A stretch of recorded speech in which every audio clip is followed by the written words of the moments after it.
sebetulnya sangat tergantung pada bencananya seperti apa ya. Tapi pada intinya adalah bagaimana kita menyikapi ketika terjadinya bencana itu, maka rumahnya akan relatif mampu untuk bertahan atau kalaupun rusak tidak sampai membunuh.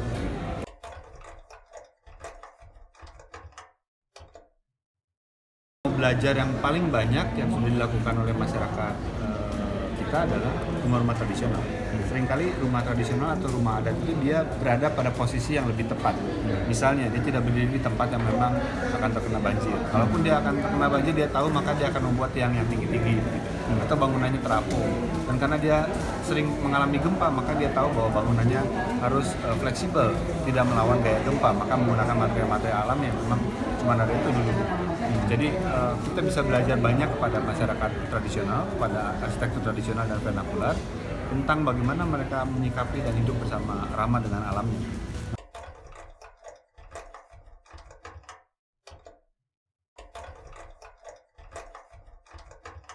Dengan adanya teknologi bisa menjadi lebih baik karena kita bisa menggali lebih dalam, lalu dengan konteks ini bisa membuat yang tidak terlalu kuat menjadi yang kuat. Misalnya kayu kelas 4 dengan teknologi itu bisa menjadi kayu kelas 2. Ditambah kekuatannya dan lain sebagainya. Jadi teknologi itu harus juga menurut saya didorong untuk bergantung kepada material alam supaya alamnya lestari. Jadi mengembangkan teknologi-teknologi yang juga interdependensi dengan alam, bukan menyingkirkan alam.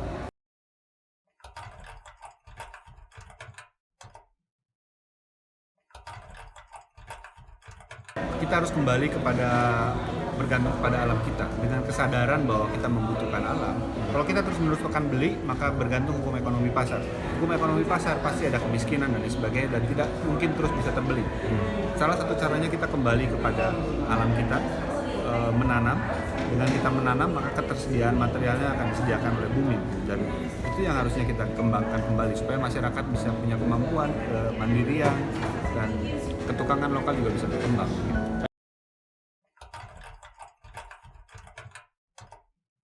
Dalam arsitektur dengan kita membangun interdependensi dengan alam, maka kita bergantung kepada alam. Kalau kita bergantung kepada alam, maka kita sadar kita bergantung kepada alam, kita peduli untuk menjaga alam itu lestari.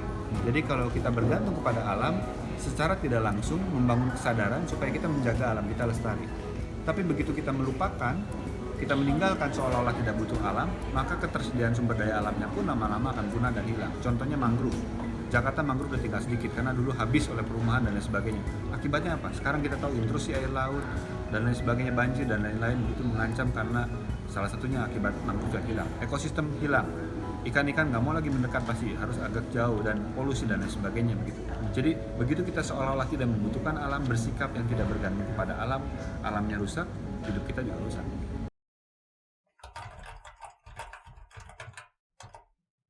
Yang kami coba lakukan adalah membangun terus-menerus kesadaran untuk kita bergantung kepada alam, menggunakan material alam, menghargai dan belajar kembali apa yang kita bisa cari tahu tentang ketersediaan sumber daya alam kita, bagaimana mengelolanya, bagaimana mengembangkannya, dan paling sederhana kalau dari segi arsitektur, kita mencoba mengintegrasikan ruang luar dengan ruang dalam, sehingga kita bisa hidup bersama-sama dengan unsur-unsur alam, cahaya matahari, angin, hujan, pohon, serangga, suara, dan lain sebagainya. Dengan demikian kita bisa merasa punya pengalaman yang menyenangkan gitu, dan kita tidak takut lagi sama alam. Kemudian kita bisa menghargai alam dan menjaga alam.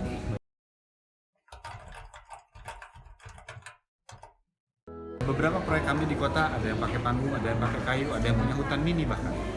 Di Pontianak di dalam perumahan kita hanya 10x20 ada hutan mini di dalamnya. Ada 5-6 pohon ditanam di situ. Dan rumahnya tidak pakai AC, padahal di Pontianak.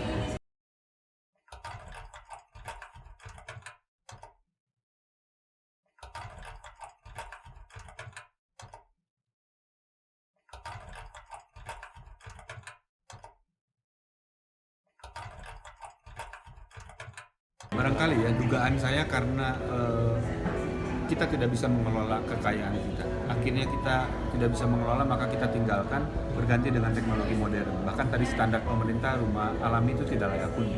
Akibatnya masyarakat juga ingin mengejar status sosial, begitu mengganti rumahnya menjadi rumah yang dianggap permanen sesuai versi pemerintah. Nah, akibatnya lama-lama kita tidak bergantung lagi kepada material alam. ketersediaan alamnya kita tahu tadi tidak ada interdependensi, maka hilang.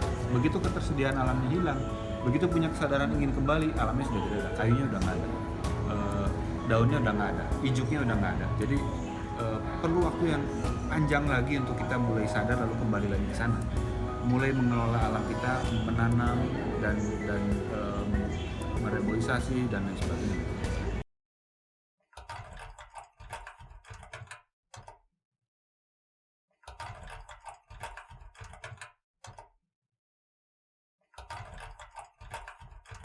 Bisa, tapi selalu akan mahal dan ekonominya berputar kepada ekonomi pemodal kuat yang memiliki industri-industri itu. Begitu ada industri-industri itu, maka kita bergantung kepada sistem ekonomi yang kapitalisme, jelas. Dan begitu kita bergantung kepada itu, maka masyarakat Indonesia yang dulu sebelum ada industri punya rumah, sekarang nggak punya rumah karena nggak bisa beli.